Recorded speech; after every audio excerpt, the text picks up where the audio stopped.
This young green-backed heron's favorite food is fresh fish.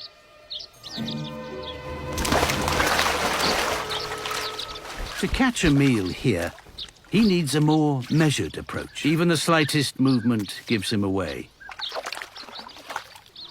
If he can't get to the fish, he'll have to get the fish to come to him.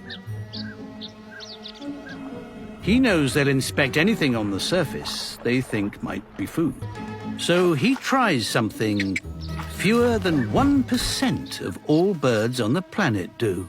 He uses bait. The leaf, there's interest. Still no bites, though.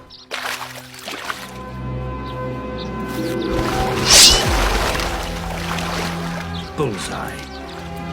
Now he's got the hang of it, he's unstoppable.